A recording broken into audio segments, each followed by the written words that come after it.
First tonight, American doctors and lawyers might become like the Memphis police. That should get your full attention. And if you don't believe me, just look at the headlines. UPenn medical school professor says new anti-racism policies are lowering standards and corrupting medicine. Lowering standards because they focus on skin color and not the best and the brightest. Medical schools bail on academic merit and intellectual rigor. Some now refuse to be ranked by U.S. News, which weights test scores and grades rather than diversity. I could go on, but you get the idea. Med schools value diversity and equity over test scores. That's not me saying it. It's them saying it. Last week, a statement from the dean of the medical school at the University of Pennsylvania complained that the U.S. News rankings measured the wrong things and encouraged the acceptance of students based upon the highest grades and test scores. In other words, the problem with the rankings is that they encourage accepting smart people to go to medical school.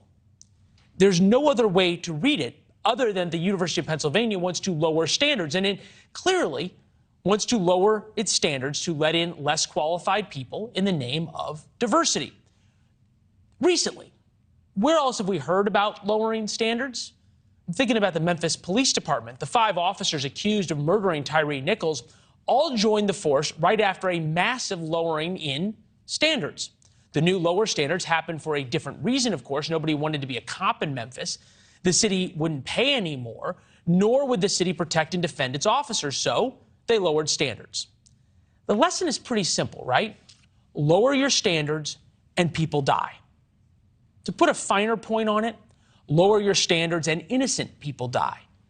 We aren't talking about admission to get your PhD in poetry or master's in painting. In those fields, diversity of opinion matter, and being bad at poetry or painting doesn't get anybody killed.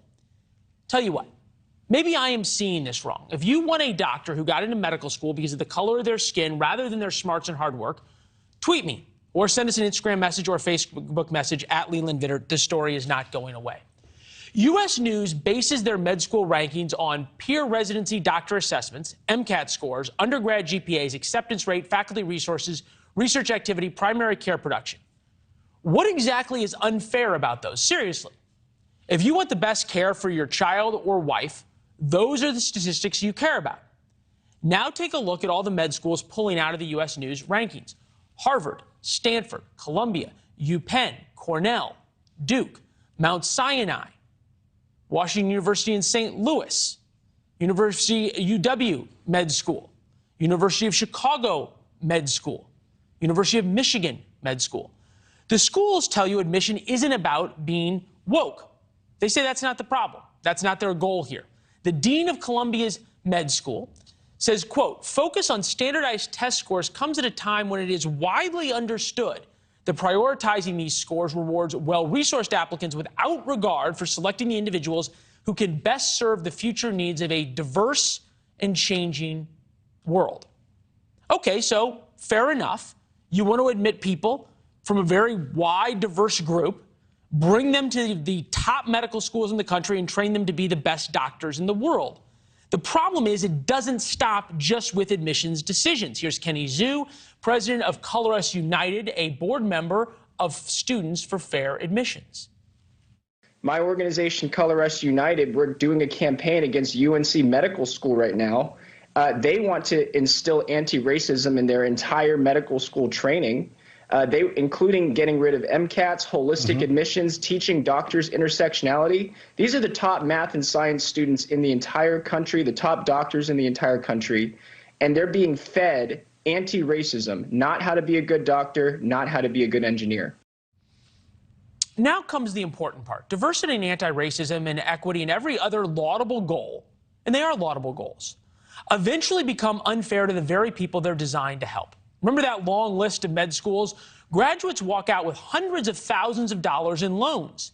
That diploma, that imprimatur of Harvard or Duke or University of Chicago means something. When you go into an exam room and you hear your doctor went to Harvard, you feel better.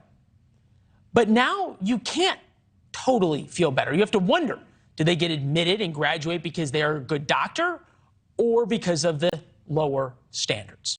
Thanks for watching. Go to newsnationnow.com to find NewsNation on your television provider. And don't forget to subscribe. Click the red button to get more of NewsNation's fact-driven, unbiased coverage.